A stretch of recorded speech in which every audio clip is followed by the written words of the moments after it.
March 2001, the WWF bought WCW, and while this was great for one Vince McMahon, it's probably one of the worst things to ever happen to the pro wrestling industry. Now, I didn't know this because I was just a stupid kid when it went down, but also when it came to the invasion angle, this thing was never going to work because we didn't have any of the major stars. There was no Sting, there was no Goldberg, there was no Hogan, there was no one. This made all the sense in the world too because they were going to sit out their contracts, which were guaranteed. And if you were a pro wrestler and you've been busting your butt for the last few years and you knew you could go home and relax and be paid millions of dollars, well, you're likely going to do that. It sounds pretty damn great. Even if they were tempted when they saw what happened to the likes of DDP, they were probably put off because one of the biggest fears everybody in World Championship Wrestling did have was, well, if I do go across to the World Wrestling Federation, how are they going to treat me? And are they going to take my career and turn it straight in the toilet? This was mostly because deep down in their tootsie toes, they knew that the WWF wanted to make it clear that the WCW was the number 2 promotion. And again, let's go back to Diamond Dallas Page.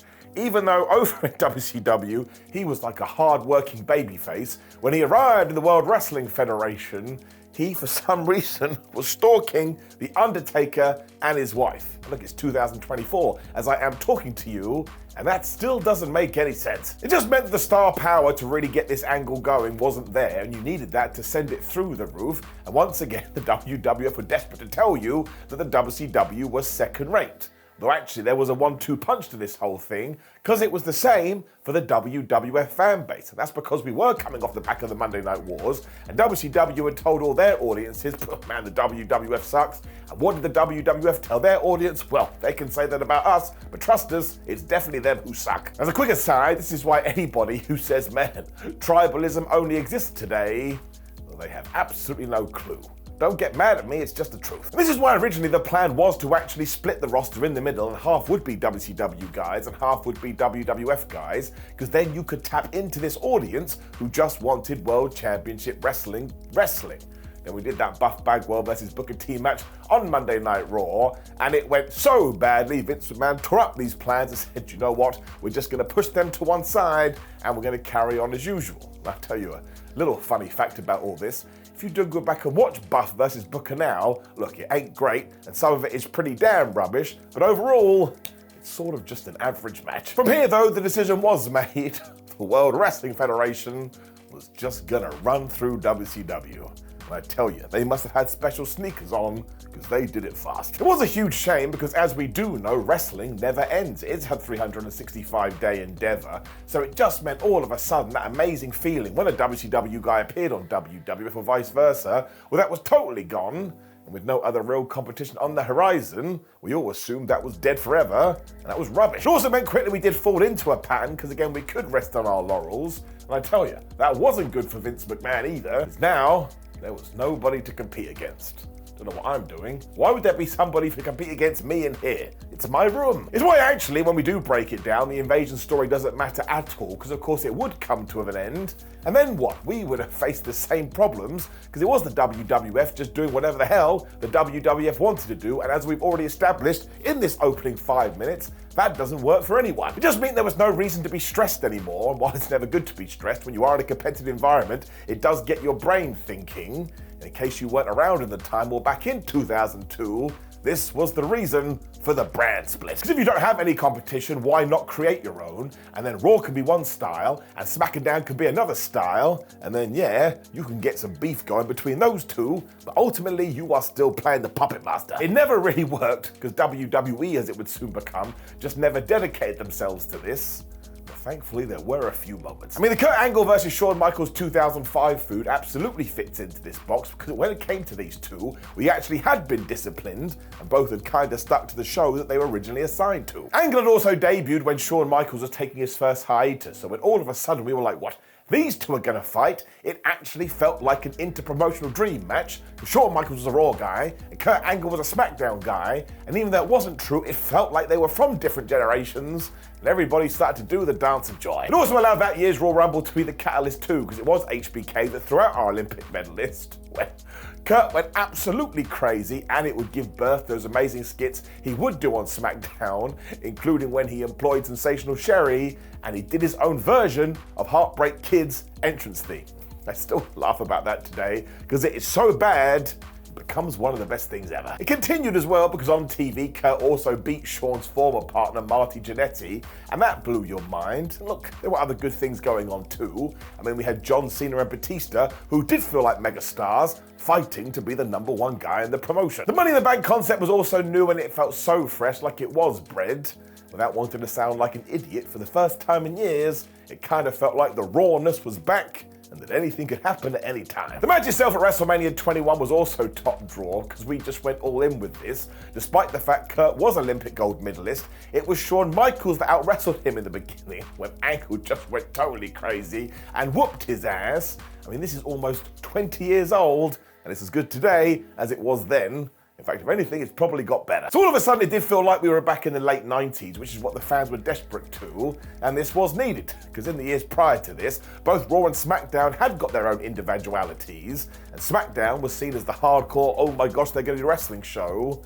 And when it came to Raw, well, it was meant to be the dumb sports entertainment show, but at least they both had identities. Sadly though, throughout all of this, we had Dawn Marie killing Al Wilson because she humped him too hard, everything with Billy and Chuck, which I do not want to discuss, and Tori Wilson defeating Nydia in a bikinis contest.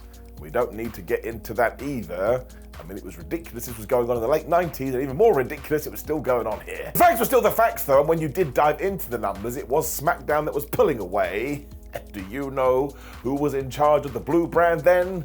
That's right, it was none other than Paul Heyman. As he would say on his own WWE-produced DVD as well, this is why Heyman thought he got fired first time around, because he was doing such a good job, the powers that be didn't like it. Because once again, don't forget, before the brand split, Raw was most definitely the A show, and SmackDown was most definitely the B show, but now when we're looking at the graph, hot damn, it's all turning around. It was the SmackDown 6 that got a lot of credit for this too, and if you don't know, that was Kurt Angle, Eddie and Chavo Guerrero, Edge, Rey Mysterio, Chris Benoit. I mean, they all just had banger after banger, both on TV and pay-per-view, and it's like anything else. By this time, wrestling fans were like, well, we really would like something new, if that's at all possible. So when these guys were fighting like their life depended on it, it was like, oh, yeah, that'll do. I'll tune into this one. I mean, it was so different from the car crash TV we all got used to during the Attitude Era. It was just a nice surprise.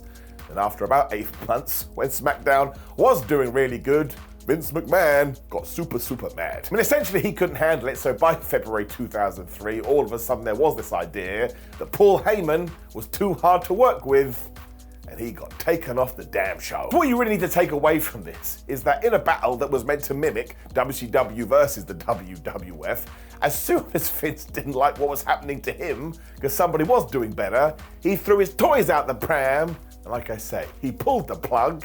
I don't want to be that guy, but I'm just going to be honest with you. That is absolutely flubbing ridiculous. All it did as well was tell a portion of the crowd that this WWE you want to change is never going to change. Because look, here is evidence, part A. We were actually headed down a new path, and then it was just smashed, never to be spoken of again. That's not true. You could speak about it, but you couldn't see it anymore. It was dead. I suppose from McMahon's point of view, he saw it and went, well, you know, I vanquished traditional pro wrestling back in the day because sports entertainment is better.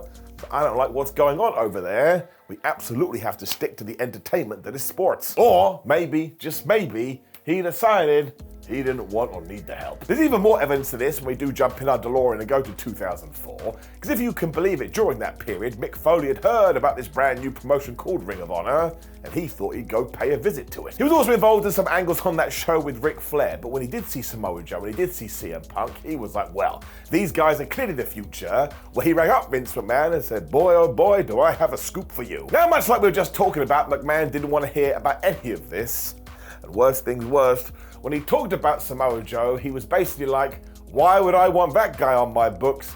He looks fat. Somebody punch me. Thank you. Bruce Pritchard has openly talked about this on his podcast too, and it's the major reason that Samoa Joe didn't turn up until 2017, and that's absolute baloney, and that's absolute poppycock. He should have been brought in like 2006, whatever it was. Just think what we could have done with the guy. If you do go back to that period and watch him during that year, he will most definitely impress you, especially because he was feuding with Japanese legend Kenta Kobashi, and my word, he stood right up to him. And given the way the industry was going, he was probably the prime candidate for this, because not only did he come across like a killer, but you believed every single thing that he did. There were others, of course, but Joe was right up there and basically saying, hey man, I am the future of the industry. And when he wasn't able to get in at WWE, he did what most of these guys did. He tried his hand in TNA. Now, it was a tough time for that promotion because there was just so much nonsense here, including Vince Russo secretly booking the promotion, and they just kept getting themselves into bother. Now, they did do things like the reverse battle royal, which once again was so baloney. I actually loved it, but when you were trying to appeal to a mainstream audience, it became clear quickly that TNA was not going to be the competition to WWE that we all hoped it would have been. Which of course brings us to CM Punk, who was basically Samoa Joe's other right here. And look, yes, he did get signed to WWE eventually. This was only because some higher-ups kept hearing his name, and he had Paul Heyman, who somewhat ironically was being a massive advocate for him. As was the word at the time as well, sometimes it was just better to do what Paul Heyman wanted because he wouldn't shut up. And also, we did just have this brand new ECW brand, so we could bring in this indie star and just plonk him on there. That experiment also carries on this rhetoric too, because if you can believe it, it was the same damn thing. Because new ECW, or WWECW, started off with so much promise and an homage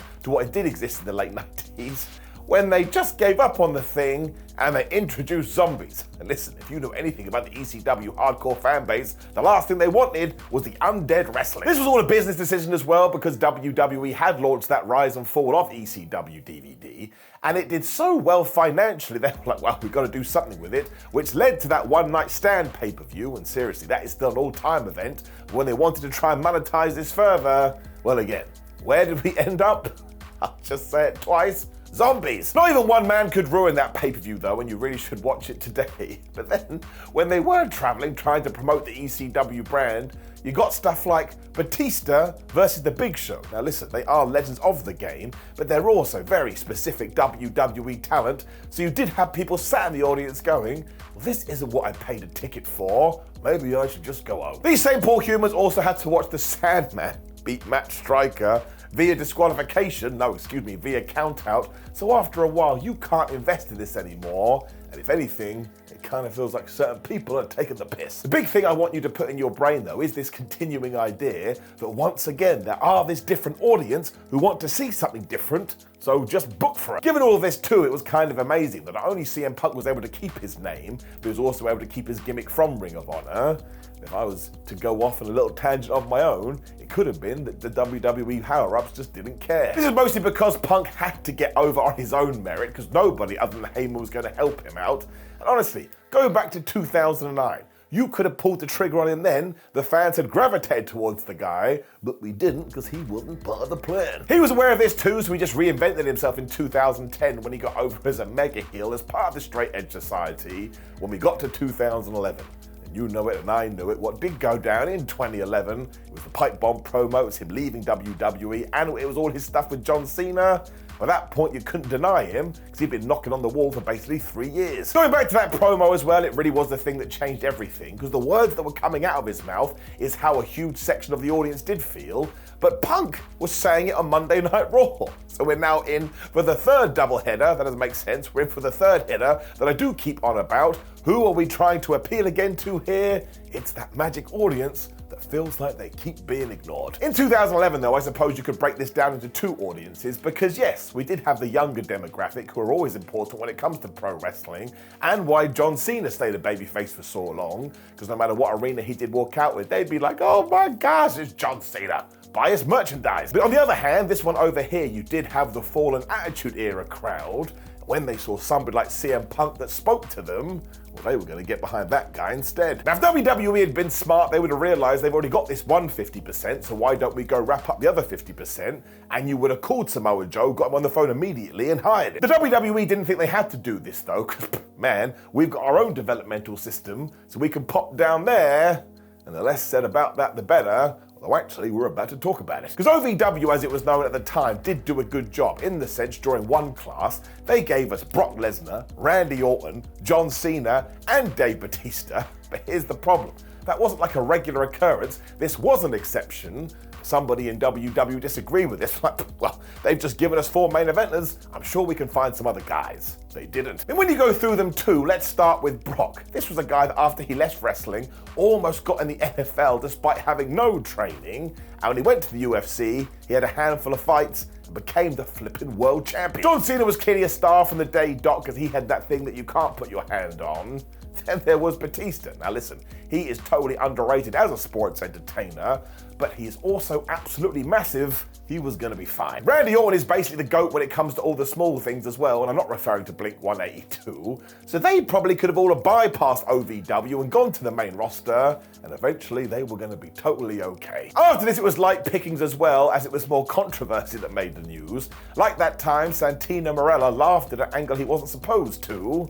So Jim Cornette slapped him and then got fired. After that, the WWE did try Deep South Wrestling instead, but that place was an absolute joke when they moved to Florida and FCW. But go and listen to some of the stories that Roman Reigns and Big E tell. They didn't like that place at all. It barely had running water. I'm not really sure what WWE was hoping for either, because even we know this and we're nothing to do with that system. But they just wanted to find guys that were 6'4" and super jacked. So why do you need a training system for that? They also wanted hot women, and they weren't even bothered about your experience. As Chris Jericho said in his book, if you came from another promotion that actually worked against you, because Vince McMahon would be like, I don't care about that, because as far as I'm concerned, it doesn't count. That's another slap in the face. That's why a lot of people that did get a job did look the same, or as Japanese legend Minoru Suzuki once described it, they're just lumps of clay that look good on camera. I wouldn't mind being described that way. I think it's quite the compliment. Sadly, that didn't result in good TV though, and it absolutely tied into a criticism that was aimed at WWE for years, which was, these guys can't make stars. If you need more evidence of this too, you just have to go and watch the mid-card from 2008, 2011, because it was just a bunch of cookie-cutter wrestlers who didn't dare make any kind of mistake because they've been told in the back, you do exactly what I tell us to do, otherwise we'll get rid of you. You also went 50-50 too, and I totally understand this. Think of the human side. Would you want to do something that you could lose your job over? Of course you would. John Laurinaitis was head of talent relations at this point, and he wasn't doing a very good job either, because even though he was just following the rules, when he was told to sign that one-legged wrestler, he went and got the wrong one. I'm not joking. Zach Gowen has openly talked about this, and fair play to him, he laughs it off, but go back and watch that match with Zach and Vince McMahon. Does not make for pleasant viewing. But the only saving grace of this lull is the fact that it did become a lull. This is very hard to talk about, but obviously before this, WWE was just trying to push the envelope as much as possible, because that had worked in the late 90s. And we got to 2007 and that awful tragedy with Chris Benoit and his murder-suicide, and after that we had to become more PG and more advertiser-friendly, otherwise we probably would have caused a riot. Understandably so. So the result was a more family and advertiser-friendly product, but the problem was the WWE didn't have any experience of this at the time, so they were just making it up as they go. Now somebody like John Cena fit into this very well, but he still, when feuding with JBL, had to go up to his limousine and write poopy on the windows. Now listen, if I go outside right now and someone has written poopy on my car, I'll be a little annoyed, but also be like, man, that guy's clearly a massive loser. I don't need to deal with it. You did still have some serious talent during this though, who were able to operate within these means and make it feel like more, such as the Chris Jericho versus Shawn Michaels storyline, or everything with the Undertaker streak. No matter who he was facing, that always felt compelling. CM Punk making that climb also ruled, and we do have to mention Jeff Hardy here, who somewhat ironically was just an enigma. Like it didn't matter what he did, the fans just totally wotally loved him. And I suppose to the rest you could say that WWE just got too comfortable, because if you do get into the statistics, most main events were main evented by Triple H, Randy Orton, or John Cena, before thankfully Edge was able to nudge his way in. But it wasn't like OEW was throwing out superstars that were also able to go, excuse me, can I be in there too? And after a while, it was basically just a place to send people to get more experience. That is the last thing that WWE needs. So it could be why, in the 2010s, all of a sudden the best feeder system was actually happening outside of the WWE, and it was the super indie circuit. Because places like Ring of Honor, ever since the early 2000s, were basically going, hey, man, we are going to present you with a different type of wrestling, and it had such a fan base behind it, even though it was a niche. Every time they would release a DVD, it was like Christmas came early and they sold out. As opposed to break it all down, Ring of Honor was AEW before AEW. A lot of stars that plied their trade there actually went on to become megastars. I mean, Punk was a super heel who was so damn sure of himself and had this arrogance, he got heat wherever he went. And genuinely, he is one of these guys that you could have put into any era and he would have gone and figured it out. Samoa Joe, as already touched upon, was just everything good from All Japan in the 90s with North American pizzazz put on top. And then there was this other guy known as Bryan Danielson, who even back then some people were going, oh my gosh, he could be the best wrestler ever. But also, as he was working on the indie scene, seriously, if you go check out some of his matches now, they are really, really violent. AJ Styles was also redefining what athleticism in wrestling meant, and there's a huge reason we do have the style we do have in 2024. And then throughout the card, there was just so many other dudes and girls who were telling you, hey man, we're onto something different here. Maybe you want to check us out. We all know the deal though. You either die a hero or live long enough to see yourself become the villain. So after a while, some criticism was thrown at ROH is that they had become a little bit pompous. Now I kind of do get that because they were boasting such good cards they got arrogant with it, which is kind of what gave birth to PWG. I mean, co-founder Scott Loss actually described Ring of Honor at the time as wrestling with a stick up its ass. Still makes me laugh. And now, yes, if you try and go back and watch early PWG stuff, you probably can't because it's way too offensive. But when you got into the in-ring action, my word, it was like somebody had called up the Power Rangers and said, hey man, do you want to come and do a little bit of a grapple? Power found ways to have controversy too, much as they did when they booked Bryan Danielson and Roderick Strong taking on the Young Bucks in 2009. Because sheesh. Now the idea was that Booker Super Dragon wanted to make sure that Matt and Nick Jackson left with all the sympathy in the world, so he told Bryan and Roddy to absolutely whip their ass. And I'll just give you a small spoiler right now, it did not work. I mean, poor Matt got thumped in the face so many times it looked like he had been knocked out, and surprise, surprise, it did leave some bad blood. But do you know how the fans responded to this? They didn't feel sorry for the Young Bucks. They looked at Bryan and Strong and went, oh my gosh, you guys are the coolest people ever, so we're just gonna cheer you and we're gonna boo them. I mean, seriously, when Matt and Nick Jackson did get the victory, people were so pissed off, but you can see how this ties in here. This wasn't your typical WWE crowd. Was yet another window about what maybe we should be doing. And the Bucks were so smart when they eventually returned to this months later, they actually took the piss out of it, which infuriated the fans. And yes, this is another small aside from me, we're taking the side quest, but that's the reason they did change the game and basically shook up the industry. They were always thinking forward. The real importance of PWG, however, was the Back to the Future plans that it continued to lay. Because during the Three Menders 3 event in 2012, we did get the Young Bucks taking on the Super Smash Brothers, taking on Adam Cole and Kyle O'Reilly in a ladder match. And if you had been searching for something that was just a little bit different from your pro wrestling, Exhibit A. I mean, if you've never seen it, it's quite the spectacle, although you do have to kind of put yourself in a 10-year-old brain. But some of the stuff they were doing in the ring, in terms of North American sports entertainment, well, it was right up there when it came to intensity. One spot especially that lived forever in people's minds is when Nick Jackson was climbing that ladder to try and get the title, when Evil Uno went, well, I'm just going to push you off of it. Now, it looked like Nick was going to fall to his doom, but at the last second, he did a springboard off the top rope and took out everybody else with a dive. Now, I know you've seen that 1,000 times in 2024, but we are talking about 12 years ago here. If nothing else, it just told this new fan base why they never wanted to watch WWE again. This is what they wanted, whereas when they did tune into Raw and SmackDown,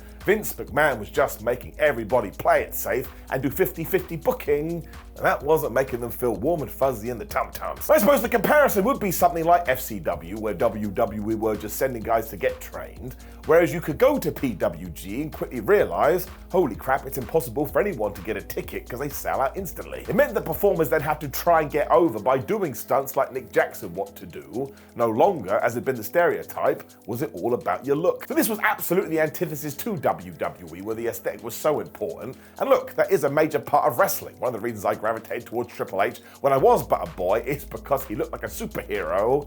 And I was like, man, that is just absolutely badass. But it all comes back to this idea of evolving, because all of a sudden, if you were told you were never going to make it, you knew you could go to somewhere like PWG and hopefully get a response because you were just a damn good wrestler. And seriously, it's hard to fathom now, but there was a time when that opportunity didn't even exist. It was also a huge wake-up call, because certain guys started to go, well, maybe I don't have to make it to the big time to be the big time.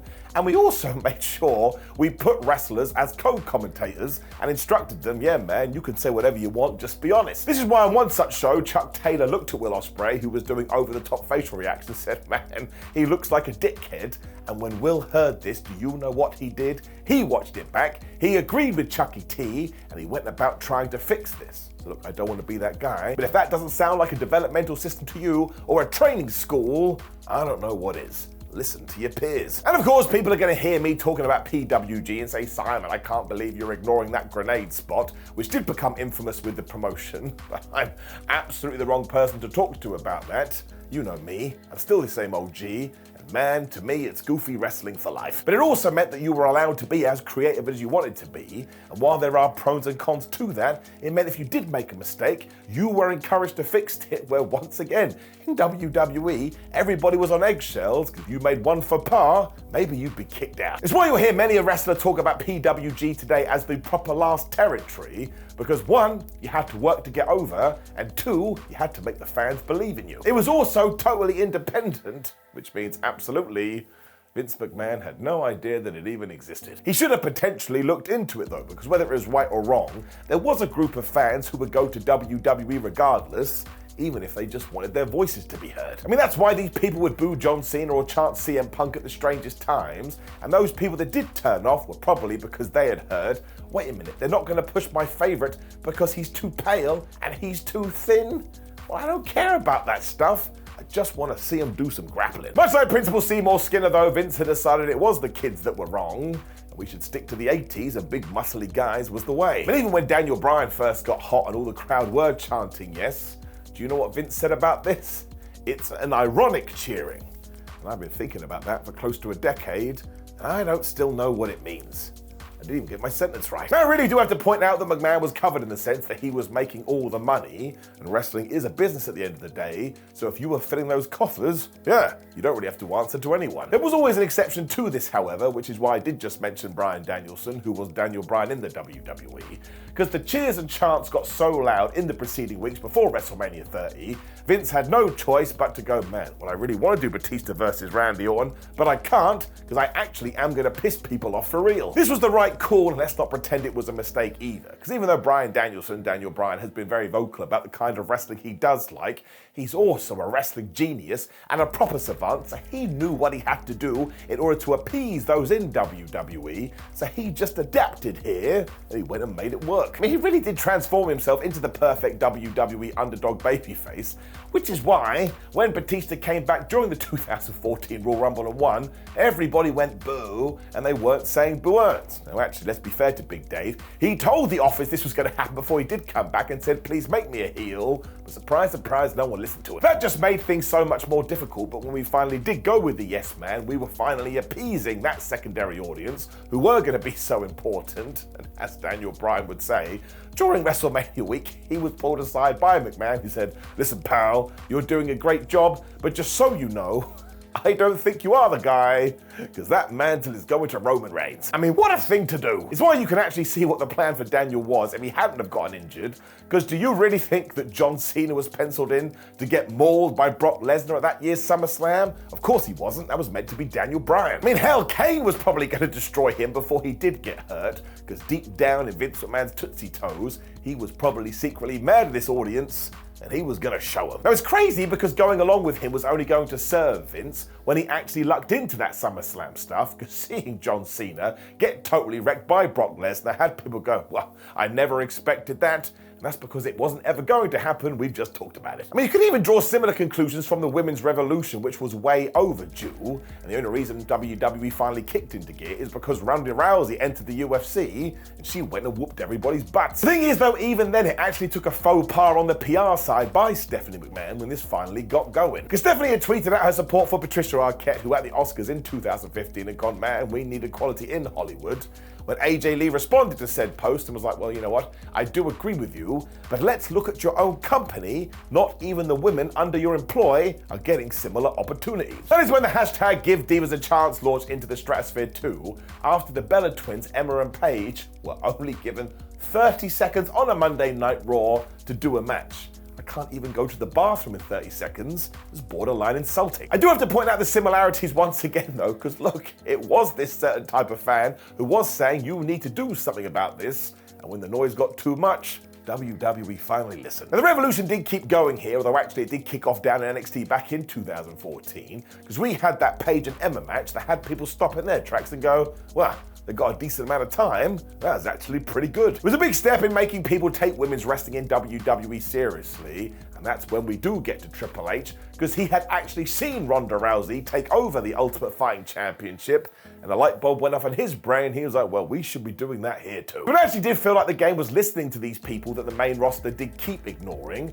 which is why all of a sudden, he became the most beloved man in the game, because the same individuals who were like, oh man, I hate that 2002 Reign of Terror by Hunter Hearst Helmsley were now looking at him going, well, actually, when it comes to the booking, he is doing some of the things I do like. It's almost like he's watching all of wrestling and taking the best bits. It meant they had found common ground to the point the Reddit community, who were very hard to please, sent him a flippin' fruit basket. It really did just come down to the fact though that Triple H wasn't an idiot, and why on earth wouldn't I open my ears and listen to everyone, because there's probably something to learn from it. And also I want to be the head honcho of WWE one day, so let's bring everybody with me. It's why NXT always felt nice and simple, and I don't mean that as an insult. I mean, take someone like Sami Zayn. He was just allowed to be a good guy babyface without being called a geek, because I suppose the comparison on the main roster would have been Daniel Bryan, and every single time he was on the screen, Michael Cole was told to point out, ha ha, what a nerd. What the hell is wrong with being a nerd? Nerds are the best. The system that was created down in NXT 2 also negated the one thing that wrestling was always going to suffer from. We've already talked about it. It is a 365-day sport, which means eventually you just get tired of everything. I mean, that's why people are yelling at Chris Jericho right now in AEW, or why, when Becky Lynch was the toast of the town at WrestleMania 35, we got to WrestleMania 40, and some people go, man, I don't get it anymore. I mean, even in the year 2000, people were done with Stone Cold Steve Austin.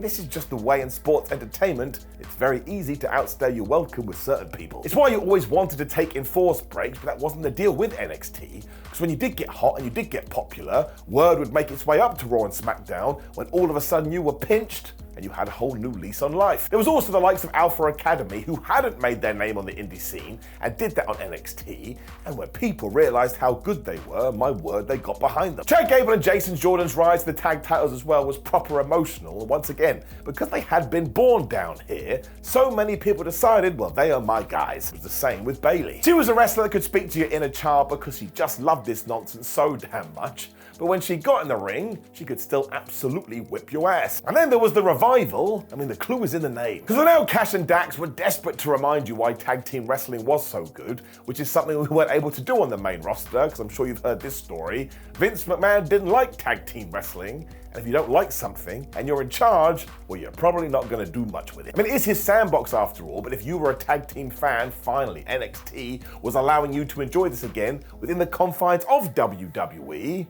Once again, that just felt refreshing. The brand gained so much momentum and popularity, you could even debut megastars in it, which included Shinsuke Nakamura, and I was very lucky for when he did come in during that WrestleMania weekend, and I felt that atmosphere. It was like Santa Claus had been signed. Triple H was also well aware about how he had to present it, so he just ruled the wrestling landscape. And then there were other guys like Johnny Gargano and Tommaso Ciampa. They were always going to struggle on the main roster for obvious reasons, but down here, well, we see what they did do. They not only went on to become a massive tag team, but they were basically proper main eventers by the end of it, and they felt synonymous with NXT. And the problem to all of this came in the fact that McMahon was still the overseer in all of this, and clearly wasn't watching NXT, so when all of a sudden somebody did have buzz, and they did get called up to the main roster, it was like hitting reset way too hard, and everything we had built up was just kicked out the window. It was just so frustrating, and absolutely one of the reasons NXT didn't blow up in the way that some of us hoped it would.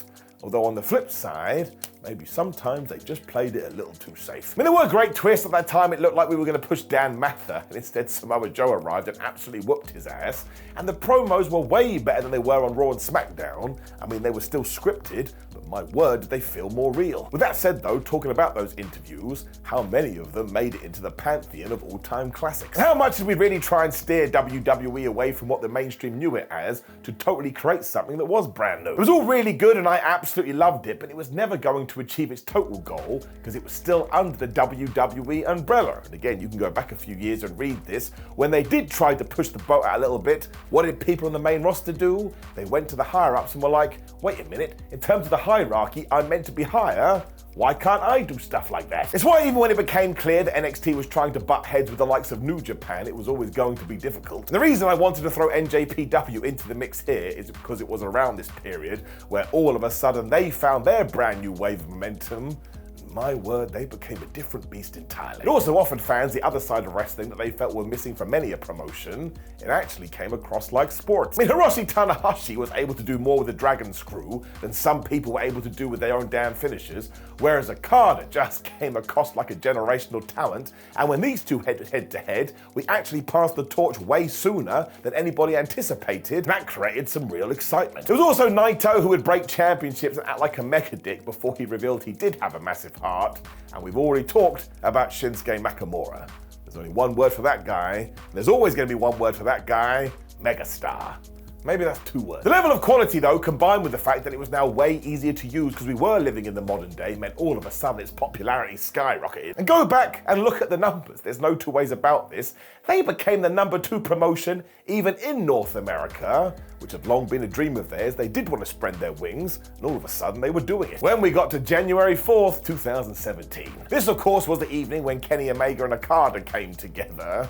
And while Kenny was going to lose on that night, he came out an even bigger star. The final stretch is still something everybody absolutely needs to see because it's so damn good. And when Omega turned it on, not only was he a technically proficient wrestler, but he was also totally nuts. His timing was just off the charts, but some of the stunts that he was doing, including that backdrop, and when he did a springside moonsault, he totally cleared Alan the announce table. Do you know the agility and speed you need to be able to do that? It really was watching someone that you could go, I think he could be the best in the world. The emotion and drama of this 40-minute epic as well was totally crazy because it went by so fast, and the atmosphere that the fans created. I mean, they knew exactly what they were seeing, and how could you not? And if you had stumbled across this, and you were a WWE fan, or solely a WWE fan up to this point, it did enter your head and you were like, wait a minute, wrestling is allowed to do this? Maybe I should check this out instead. And no, not everybody, that's obvious, but it did tell people there was another game in town, which once again tied directly into the statistics, because all of a sudden every single metric when it came to HEPW, that's not what they're called, NJPW, was going through the roof. I mean, really, if you did think that WWE was the be-all and end-all and it didn't make sense to you, and it was 2 + 2 = potato, you could watch this, and you know what that equation changed to? 2 + 2 = 4. Maybe there is some hyperbole in this, but I do think it comes down to this match. It really did change a lot of people's opinions on what sports entertainment was. It also saw more sign-ups to New Japan World, their subscription service, than ever, and when it came to attendance, that blew up too. Omega was all of a sudden seen as this absolutely huge deal as well, which also allowed New Japan to extend into America. So if you were sitting at the top of that tree, my word, were you excited. The next 2 years saw it get even bigger too, because we had more of Kenny versus Okada, and we had Chris Jericho versus Omega. And once again, you have to give Jericho all the credit in the world here, because when he got involved, once again, he took all these baseline numbers and he too increased them. I mean, when he arrived at Wrestle Kingdom 12, the amount of subscribers to New Japan World doubled. That's nuts. Chris absolutely deserves a shout out for that too, because everybody thought he was a WWE lifer, and maybe at the end of the career he would have a little party down in TNA or something, but nobody thought he was going to go to New Japan, so when he did take that audience with him, he opened up their eyes to what wrestling could be. And I need to be careful here because I am repeating myself, but it absolutely ties in. And I am talking about the people that were done with John Cena, or the by the numbers booking, which is also when they stumbled onto the Being the Elite YouTube show. I get that sounds crazy, but bear with me. Now, if you don't know, this was created by the Young Bucks and their friends, as they just took the mick out of everything pro wrestling, but they also started putting themselves in stories that amazingly would play out on the indie scene, and sometimes even New Japan. So we did feel a certain way about WWE. Now you had professional wrestlers telling you it was okay to feel this way, even if you thought it was stupid the angle people watched the TVs at backstage. And that was nuts. Everybody had to stand like this. And us fans would take the mick out of it, but when all of a sudden Matt and Nick Jackson and co were doing it too, well, it made you feel like you're part of a special new club. The more Vince McMahon leaned into that too, the more jokes they were, so we really were speaking to the hardened fan, and never insult the hardened fan. I mean, what happened in 2023? The hardened fan went back to WWE, and we know what happened after that. The point was, BTE did connect with this crowd and continued to hammer home the message, listen man, there's more to this world than world wrestling entertainment. It was also such a far cry away from Vince McMahon, who would often get frustrated with his fan base and call them marks, because nobody here wanted to do that. In fact, if anything, they wanted to be more inclusive than ever. What do you want? We hear you, we'll do it. And sure, most of the angles they did tell on here were a little bit silly, but they had beginnings, they had middles, and they had ends, and I'm sorry to keep comparing the two, but we all know what happened happened in the mid-2010s with WWE, you would start a narrative and then it would just end because somebody went and ripped up the script. There was also this idea that we should always send the audience home happy, which WWE sometimes didn't do, and it meant when we got to the Ring of Honor Supercard in 2012, they drove over 6,000 fans. That is totally crazy. Doing things in such a fashion as well all of a sudden sent people's brains crazy because they were like, yeah, why can't somebody like Johnny Gargano main event a WrestleMania? Now, it's absolutely fine if he's not the chosen one, but we all knew deep down that wasn't the reason, and it's because he was too small. That doesn't make any sense, because I am seeing all of these slatter individuals being at the tippity top of other cards and other promotions, and I quite like the difference, so it'd be cool if you did it too. And as soon as you have seen that, you can't unsee it. It's really hard to go back. It all leads to 2018 when a certain hardcore wrestling fan was seeing all of this going on, and when he allowed himself to digest it, he thought to himself, well, maybe there is an opening here to start something new, and his name was Tony Khan. Because he had seen all this stuff happening too, including that Royal Rumble in 2015, which yes, was indeed that one with The Rock and Roman Reigns. Now you can say whatever you want about that pay-per-view, but Brandon Thurston from WrestleNomics has looked into the numbers, and if you want to find where the pace of a decreasing viewership came in terms of the promotion, it was when this show was done, people were just fed up with it. It was only because so many fan favorites were thrown out of this thing like it was absolutely nothing, and we did it at such a rate because WWE management already knew they were struggling with Roman Reigns, so he can't be the guy to do it. Then he's gonna get more boos. We don't want any more boos. Just as the New Japan stuff was bubbling away too, WWE then went and made Jinder Mahal the WWE champion. And look, I wanna make it very clear. I don't hinder the Jinder. I think Jinder Mahal is great, and if we had done this right and told a story, it could have been brilliant. But that wasn't the case. He went from opening match jobber, well that's a ridiculous term, to being the world champion and beating Randy Orton in 1 week. And that just made people go, wait a minute, you had something on the table here, you could have pushed him properly, but the idea of patience was gone, and we just did something because it was time to do it. And you know what that did too? By proxy, it made WWE feel meaningless, and it made everything else feel meaningless too. Because you don't have to invest, you may as well just watch week to week, and each show basically existed in its own teeny bubble. Before this, we'd also tried with Vladimir Kozlov, where the story was, well, I'm from a different country, which everybody was done with. Then there was Bayley's treatment on the main roster.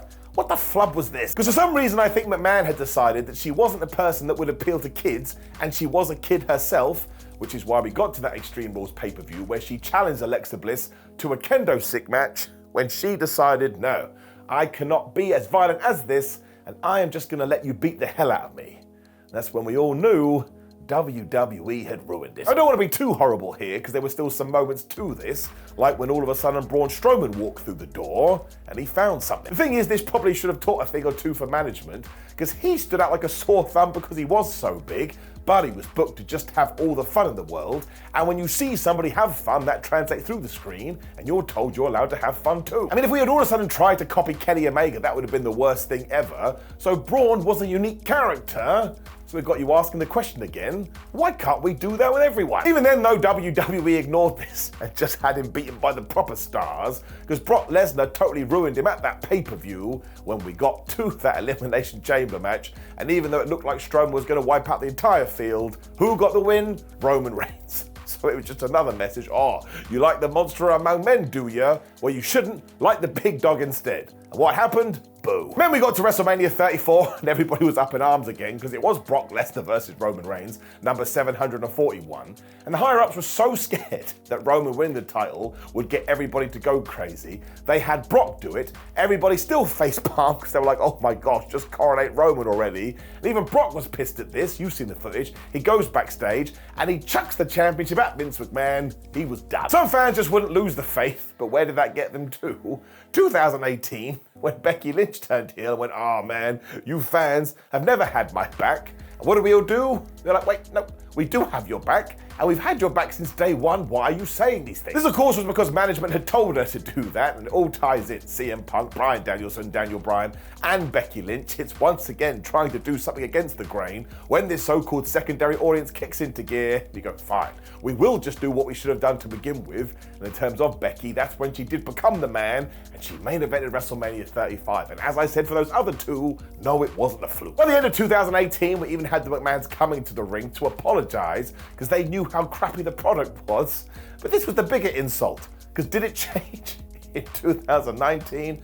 No, it did not. Why did you say anything? The thing is, though, when you do couple this with a very changing TV landscape and executives freaking out because streaming was taken over, all of a sudden one thing was decided upon. Well, when it comes to the money we do have, we have to go after live sports. This was mostly because it was DVR proof, because of course these people want you to be watching live, because then they can serve you adverts. The only way that we can keep things going is if we double down on this. So what content is out there? And then things got well ironic, because Vince McMahon since day one had been trying to tell you that wrestling was rubbish, and when it came to his product, it was sports entertainment. So he did get thrown into this live sports bracket, which meant no matter how sad the fans were, all the money started to roll in for both Raw and SmackDown.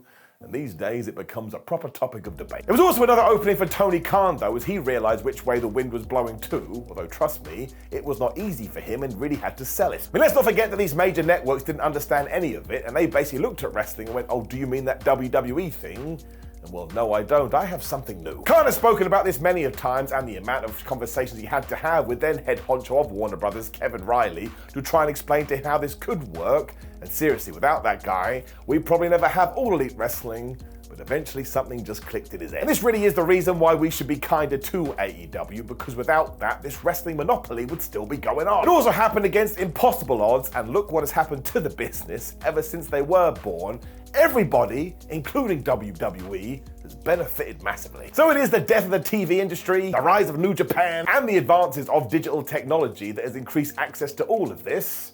And then, of course, there's social media. That can't be ignored, and nor can the whole right place, right time thing either, because the amount of free agents that were available in 2018 that Tony Khan was able to call. Then, of course, there is this young billionaire who had all the money and could do whatever he wanted to do with his life.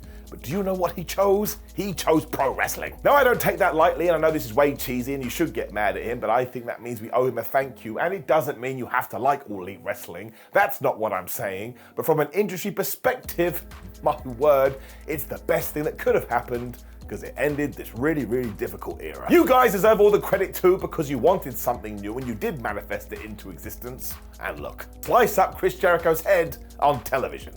I mean, we can argue that till the cows come home, but it's still true. So really what we are saying here is that you never want a one-stop shop when it comes to wrestling promotions, because that ain't helping anyone. It's the same in any entertainment space, although when it comes to wrestling, people have seemed to have forgotten that. And while this video ain't gonna change anything, sometimes you wake up to yourself and you just say, you know what, it needs to be said. So basically, the era of wrestling we do have right now is the correct one. So let's all keep our fingers crossed it lasts for a long old time. Now, there was a bunch of information I did throw at you, and I'd love to hear your thoughts, so make sure you do get involved in the comments below. And if you do want another longer form Simon Miller video, kapow! There's one on the screen.